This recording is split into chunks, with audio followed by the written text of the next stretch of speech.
G'day, I'm Dan. And I'm Kristy, and we call Canberra our home. We work, we parent, contribute to our community, living the Australian suburban dream. With 4 kids, a dog, 2 businesses, large extended family, friends scattered all over the globe, we struggle at times. But we do it all by embracing the crazy.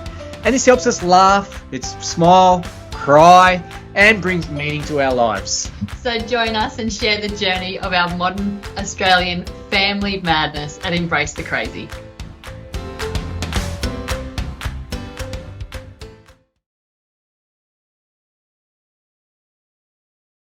G'day, everyone. Hi there, I'm Kristy. And today we are going to be talking about negativity. Oh, it's like my most frustrating word, and it kind of creeps into everyday life, doesn't it? And it can sometimes just take away from you. And I know most people will say, oh, that guy's so positive and you're so positive. But I'm telling you, it creeps in and it's really difficult and it's really challenging. So I guess I wanted to talk a little bit about one of my key focus areas for 2024 and one of the things that I want to really change about myself. And I also wanted to share that because I think it's something that creeps into all of our lives. And I'd love to hear about what you do. And I'll probably share a few things about what I'm trying to do to try and, I guess, step above the negativity that can creep into your life day to day. So I think let's start off with just talking about why I want to talk about this and why this is important to me. I kind of reflected over the last few years, and I think that it's so easy, and I think about this in the work situation, but I think about this with families and friends. It's so easy to talk about the negative areas of people's lives and about how people live or how people work. And it's because it's different to you and it's different to your expectations. But at the same time, why does it matter? That's not a big deal. It shouldn't be a big deal to you, but you make it a big deal by talking about it and by focusing on it. And so I guess I'm looking at my examples, and I think about some of the work that I've had over the last few years, which has been really, really difficult. And I think one of the things I really got caught up on a lot was people and talking negatively about how they were performing or what they were doing or how it was impacting my work. And I felt like I've wasted so much time on this. And all it did was get me down. And it didn't really think about how it was going to fix it, improve it, make it better, or be open with those people to actually talk about why I felt that way or why it needed to be improved. And it really got me down, and it's really got me down. And so I really wanted to think about a little bit differently. And so I said in 2024, one of the big things for me is I really want to take a positive approach when engaging with people, when talking with people and talking about people. And I talk about that talking about people because I think this is what people, and I'm smiling at you, I'm sorry. I'm not saying you love it. I don't know. You made me smile when you looked at me. I'm not saying you love it, but I think a lot of people, this is one of the things they love most in life.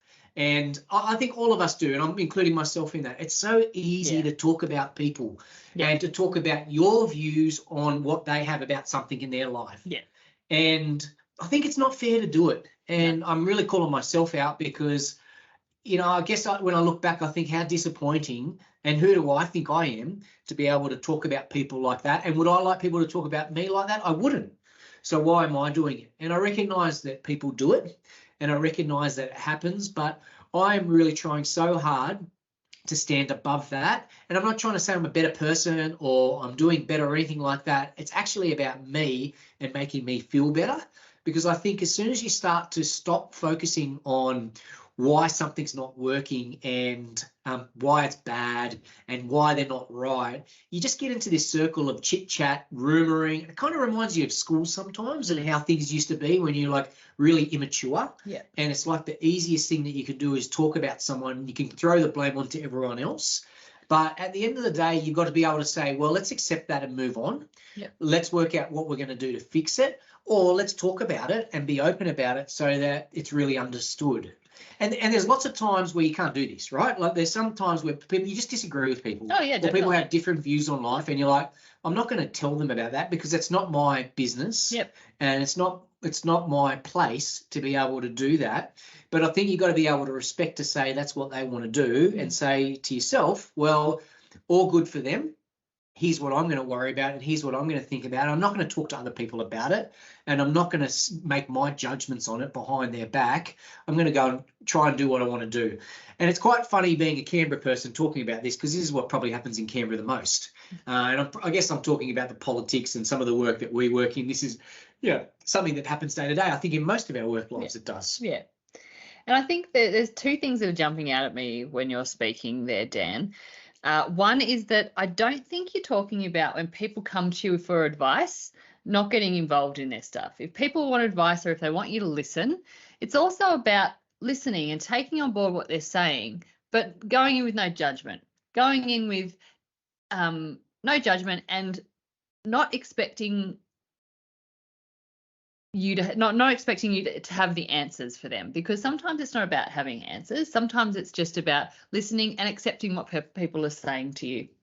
And also the other thing that's jumping out at me as you speak, Dan, is the example that we set for our kids. If all we're doing is talking about other people and about how,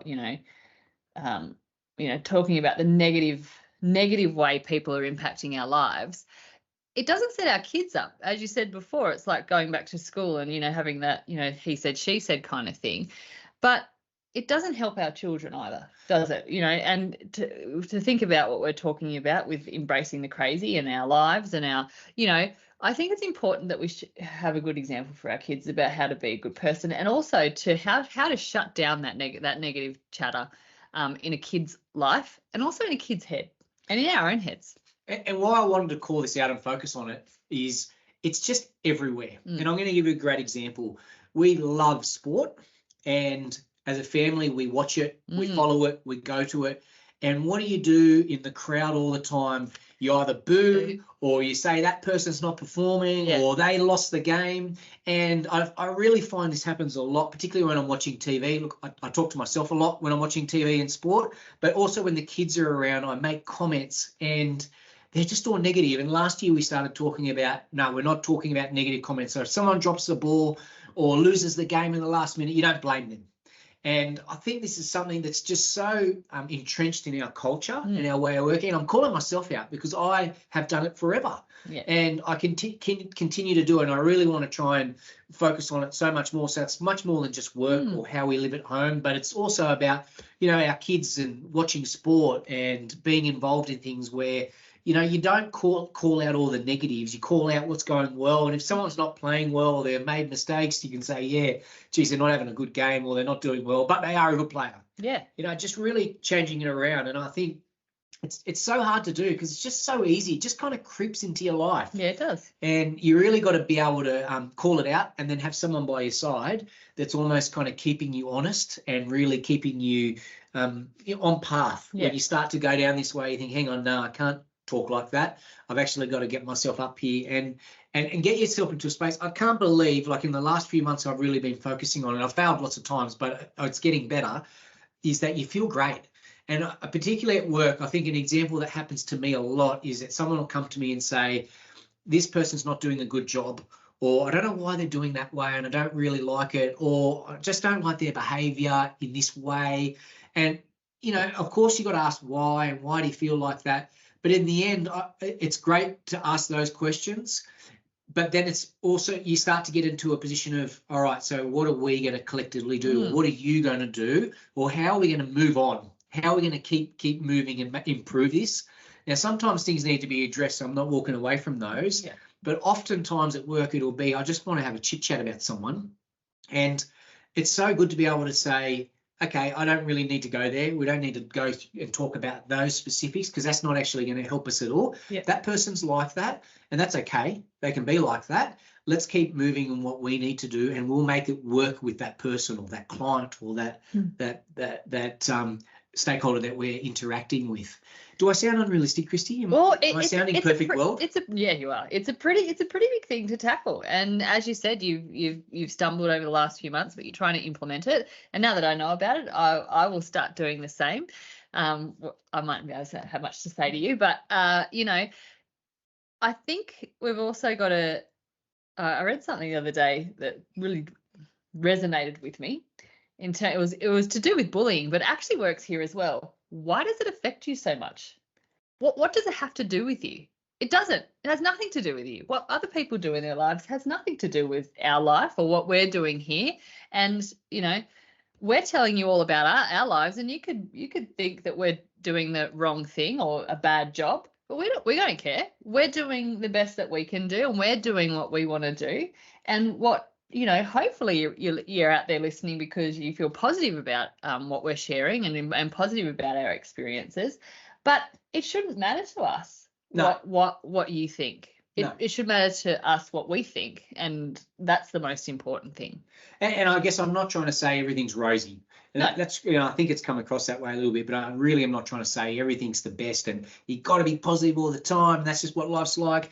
I'm not saying that at all. There's always ups and downs, and you have lots of different feelings, and sometimes people hurt you and you kind of think that wasn't fair or that's not nice. But I guess, what I've seen in the last few years in myself that I'm really trying to change, and I wanted to put it out there so that everyone knew, and you were really across it, Kristy, so you can keep me honest, is that it doesn't need to affect you. And if you start dwelling on it and talking about it and getting it out, sometimes that's great because it helps you get it off your chest.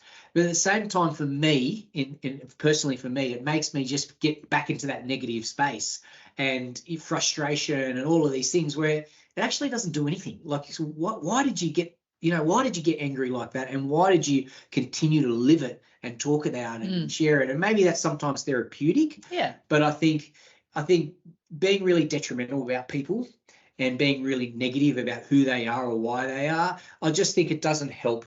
I think it's not conducive to the family. No. It's not conducive to the lives where we want to live. And so, I'm putting it out there. That's a big challenge for me this year. I'm really working on it.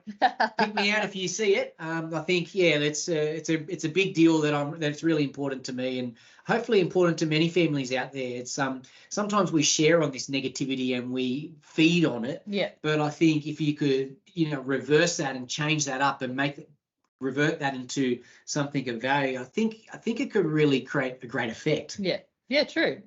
If even if a few of us start doing it, maybe we'll start seeing some positive changes and positive effects in our families, in our communities, in our lives. So that's a good call to action there, Dan. I'm a bit scared. I guess it's a big challenge, but call me out if you see it, if you hear it, and keep encouraging me and asking me about it. I'm really keen to talk about it and talk about how I'm improving and how I'm growing, and hopefully it's something that you can take on in your lives if it's something that fits well. Yeah, fantastic. Well, thanks for sharing, Dan. Hey, great to have a chat.